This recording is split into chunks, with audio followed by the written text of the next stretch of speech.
Unya gidala si Jesus sa Espiritu Santo ngadto sa dapit nga awaaw aron tintalon sa yawa. Didto nagpuasa si Jesus sulod sa 40 ka adlaw ug 40 ka gabii ug unya gigutom siya. Ug miduol kaniya ang yawa nga nagingon, "Anak ka man kaha sa Dios, himo ang pan kining mga bato." Mitubag si Jesus. Ang kasulatan nagingon, "Ang tawo mabuhi dili sa pan lamang, kundili sa matag pulong usab nga isulti sa Dios."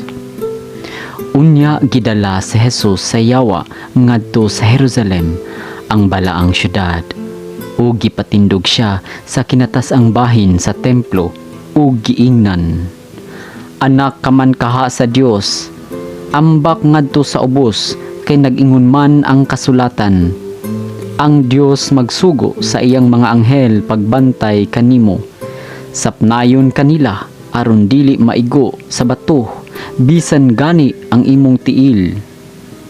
Si Jesus mitubag. Apan nag-ingon usab ang kasulatan, "Ayaw tintala ang Ginoo nga imong Dios." Unya gidala si Jesus sa yawa ngadto sa usa ka habog kaayong bukid ug gipakita kaniya ang tanang gingharian sa kalibutan ug ang ilang kaanindot.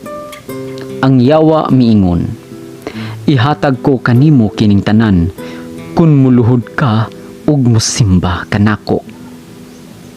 Mitubag si Jesus, "Pahawa Satanas, ang kasulatan nagingon, simbaha ang Ginoo nga imong Dios ug siya lamang ang alagari."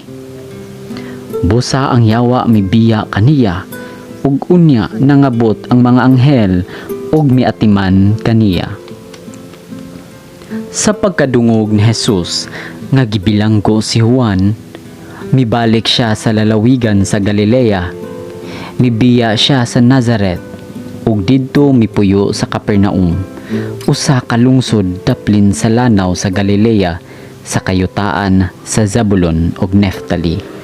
Sa ingon natuman ang gisulti ni propeta Isaias, "Yuta sa Zabulon ug yuta sa Neftali, agianan padulong sa dagat, tabok sa Hordan, Galilea dapit sa mga dili Hudiyo.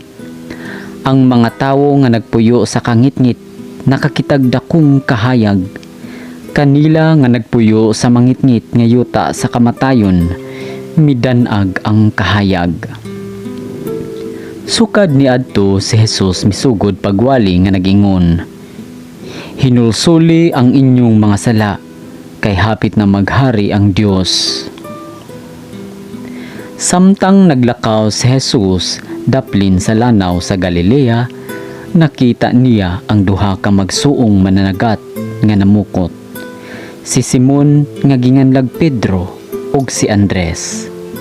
Si Jesus miingon kanila, "Kuyog kamo kanako ug tudloan ko kamo sa pagpanagat og mga tawo." Diha-diha gibiyaan nila ang ilang mga pukot ug mikuyog kaniya. Mipadayon siya paglakaw ug nakita niya ang laing duha ka magsuon, si Santiago ug si Juan nga mga anak ni Zebedeo. Didto sila sa ilang sakayan uban sa ilang amahan, nag-ayo sa ilang mga pukot. Gitawag sila ni Jesus ug diha-diha gibiyaan nila ang ilang sakayan ug ang ilang amahan ug mikuyog sila kaniya. Unya gilibot ni Jesus ang tibuok Galilea ug nagtudlo siya sulod sa ilang mga sinaguga.